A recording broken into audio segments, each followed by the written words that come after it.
Alright guys, Toyota Wigo 20K PMS here at Toyota Calamba guys. Full house today.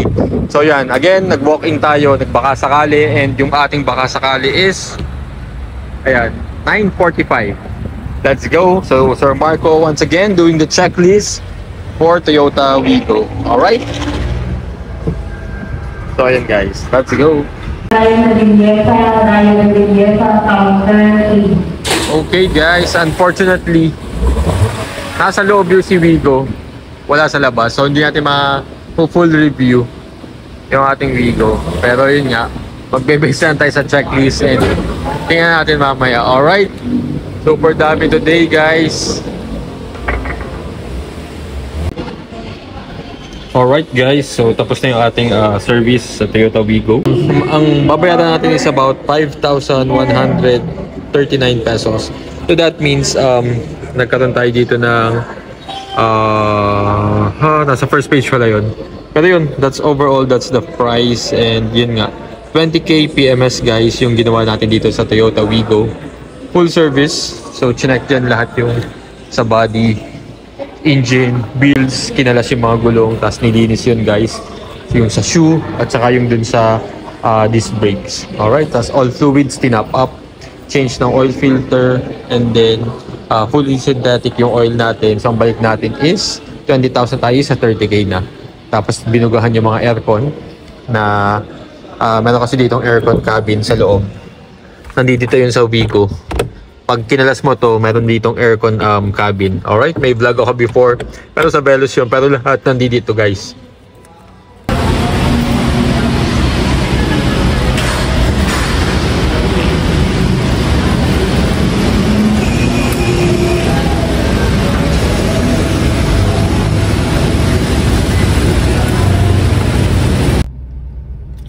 Okay guys, so ayan na nga, tapos na tayo, of course, Toyota Calamba. Pakita ko lang guys sa inyo.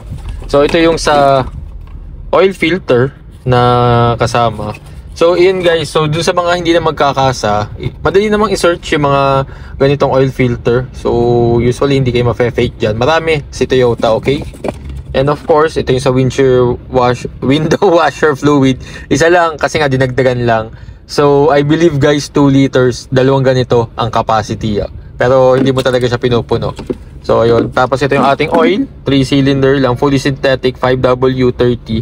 Okay, so tatlo lang yan guys. Actually, ayan, dalawa nga to. Tapos yung tira, yan, may kalahati pa. Hindi naman lahat yung pinupuno. So, yan, kikip ko to para for the next setup, ganun yung mangyayari dyan. Okay, keep natin.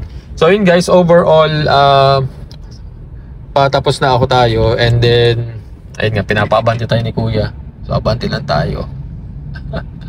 Alright, so ayun guys, so na-adjust yung ating handbrake. Dati kasi ang taas dito hanggang dito. Yan, so yan, dyan na lang siya oh. So yun, overall, super satisfied naman tayo dito kay Wigo. And ito, ilahin natin. So yan, hindi ko na napakita dun guys kasi busy sa setup doon. And ayan, overall, yeah, madumi lang yung engine natin, hindi na natin pinalinis. Pero battery chinek, dinagdagan ng fluid kasi hindi pa yung maintenance free. And then change oil, oil filter. So ayan, check yung brake fluid, okay naman.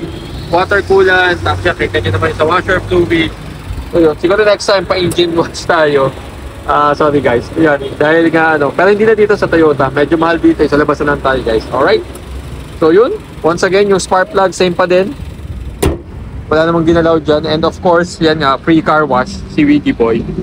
Kinalas yung mga gulong, in-adjust yung brakes, tinaitan yung mga bolts, pati mga pang-ilalim. So yun yung kagandahan guys, may mga preventive maintenance si Toyota, lahat ng mga checks, sina-check sa ilalim. So, basically, that's about it guys. Alright, let's go!